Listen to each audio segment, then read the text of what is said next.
In this video we're going to be covering the best support ult, the best movement based ult, the best defensive based ult in a dire situation. I may cover Bloodhound and Watson in another video if so requested, because there is genuinely a lot I could say about both of those ults. It's kind of difficult to compare them to other ones because there's not really anything that does it like they do. Caustic's close in the makeup of his character, but Watson and Bloodhound's ults are, in my opinion, on two other levels. And I do, for a fact, think that Watson's ultimate is probably one of the best in the game, and the same goes to Bloodhound, even though Bloodhound's may be a bit under the radar. If I do not mention your favourite legend in this video, and you think I'm being disrespectful to an ultimate ability, please let me know in the comments below, and give me a reason to why. I'd appreciate to hear the thoughts. And regarding this first choice, this is about support. And while you may think there are only two support-based ults in the game, being Lifelines and Lobas, Crypto's is technically, in my eyes, support because he assists the attackers without actually attacking himself. So Crypto's ultimate charges in about 3 minutes, which is middle of the road as far as ultimates go, so that's fine. The only real weakness that Crypto's ultimate does have is if his drone gets destroyed, you have to wait for it to come back and it recharges in 40 seconds. Oh my god.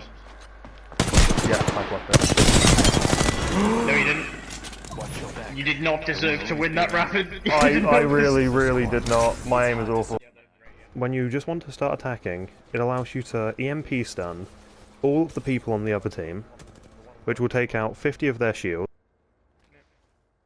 It will give them a stunned effect, like they've been hit by an arc star. And if they have Caustic or Watson deployables or so on, it will destroy any of them in the EMP's radius. What makes this so strong is, because while it doesn't sound like a lot, if you time it while the other two people or the other person on your team is pushing, they get to fight people who are at a complete disadvantage. Considering the fact that Crypto can use his ultimate just while having his drone up and it goes through walls, the argument of you can counter Crypto's drone by destroying it doesn't even work there if you place it behind cover, because the EMP goes through walls. That being said, the window of opportunity for it isn't huge, so you have to time it relatively well. But if you do use it, it's essentially having a fourth person, because while the other two people are going in because Crypto doesn't want to EMP himself, you have one Crypto who can either just be late to the party, or he can just sit back as his teammates kill everyone and watch out for third partiers, which is a very popular thing to happen in this game, at least on console.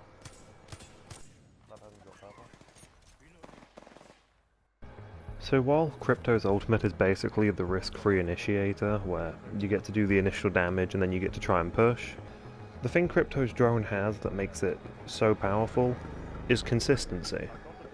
As long as no one makes a harsh decision and just decides to combust, and you get the time to use it, Crypto's ultimate is so consistent as such a good initiator, which is what makes it so powerful. And while it doesn't get the kills, it just sets them up really well.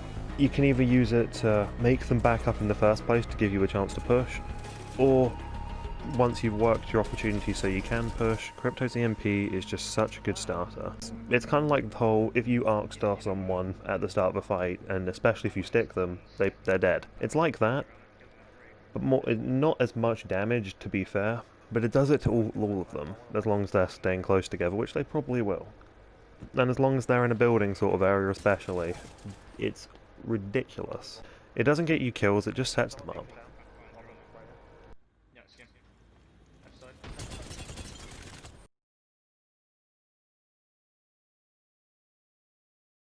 It's open, I fucked him up. Are they still in there? No, they're not. Keep them locked. Nice, go on. I emptied that purple fuel.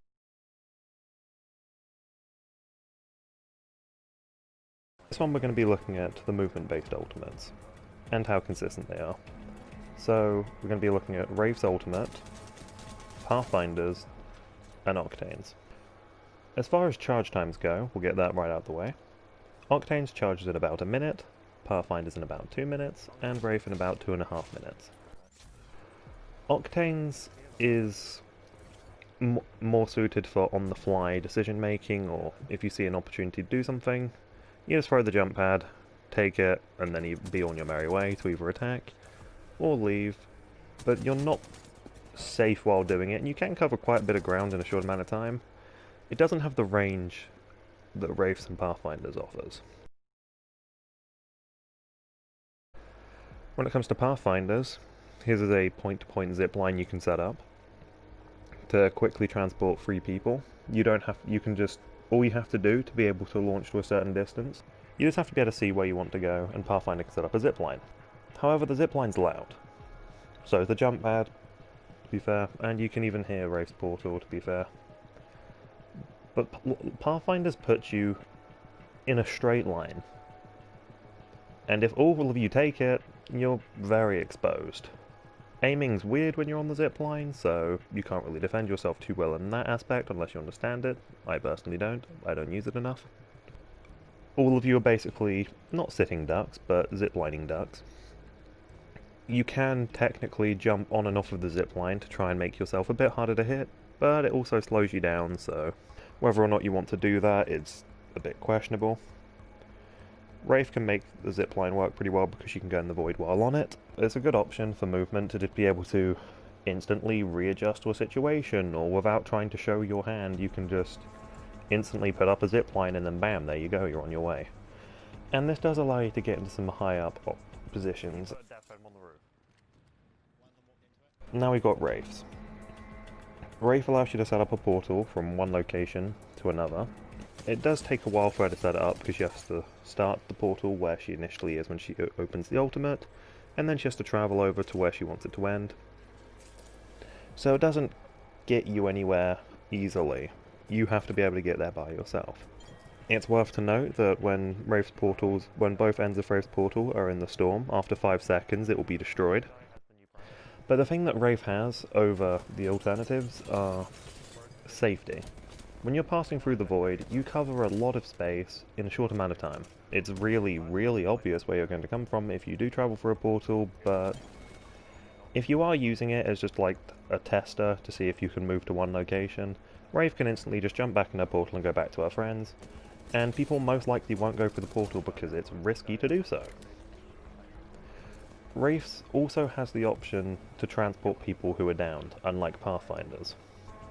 So that gives her a bit more credibility because it's safe, and sometimes it even bugs out the game so you can crawl really quickly, which is amusing to see. I'm gonna say that Wraith's ultimate is probably the best of the 3. You can use it for just testing things, because it gives you a safety cushion. It doesn't have the climbing aspect that Pathfinders and Octanes does. With Pathfinders and Octanes you can go up, which is a dimension Wraith can't travel too well, because when you're using the ultimate you're still just a person. As an all-rounder, for being safe in dangerous situations, for allowing you to test things safely, and just hers is probably the most credible for being all-round amazing. Sure, Pathfinding positioning is definitely worth noting for how good it can be and how effective high ground is. I just think Wraiths is more suited for a multitude of situations, and in almost any circumstance you can use it somewhat effectively. Please note that in this comparison between defensive-based ultimates, I'm not going to be including Watson's because this is referring to dire situations. For this one, we're going to be taking a comparison between 2 defensive-based ultimates. The comparison's going to be between Gibraltar and Caustic. Gibraltar's ult, after being activated, about 3 seconds for it to come in, to give people a chance to react to the bombardment of death coming from the heavens, and it lasts for about 6 or 7 seconds. If you get hit, if you are in its relatively large radius that the game will show you in a red line when it is activated, there's a pretty good chance you're going to get walloped, and it's very dominating. There's only 2 counters in the game to it. One is terrain. If there's just some structure above, it will block the bombardment and you basically get ripped off. If a Watson has her pylon down close enough to the bombardment, it will catch each and every one of the bombardments and make you feel silly. When it works out ideally though, Gibraltar's bombardment is incredibly oppressive, and it will successfully buy you a good amount of time because no one is safe from it. But then there's Caustic's. Caustics, once activated, the gas that it released lasts for about 20 seconds. It's incredibly effective indoors. It can work outside, but it doesn't really cover too much. Unlike Gibraltar's, people can walk through it. It will go through their shields and only affect their health, making it even riskier for them to approach. It doesn't cover as much space as Gibraltar's does. I'm gonna say though that Caustics is probably better.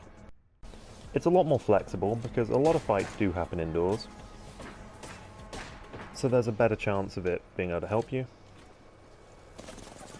And if you time it well, it can essentially guarantee you a kill if people are pushing, you need to protect people, or if the opportunity arises and you don't just throw it for the sake of throwing it, you can get crazy results from Caustic's ultimate. So it can be used indoors. It has a few flaws, but Gibraltar's defense is probably better. 10 seconds of instant stay away. But there are too many limitations on Gibraltar's. Simply location. If people set up shop in a building, or if you're inside, Gibraltar's can be avoided just by being indoors. And that's not ideal. Gibraltar's is very powerful, but Caustic's caters to more situations, and one thing that I am going to be taking into consideration with this rating thing is how consistent are they? And can they branch out and do other things? Well, you may not want your ultimate, your defensive-based ult, to be able to attack, because that means if something goes wrong, there's a high chance you won't actually have it for defense because you used it for offense. So in that case, Gibraltar's will probably be there for you, because you shouldn't really be using his for neutral or for attack. It's more of a gimmick than anything else.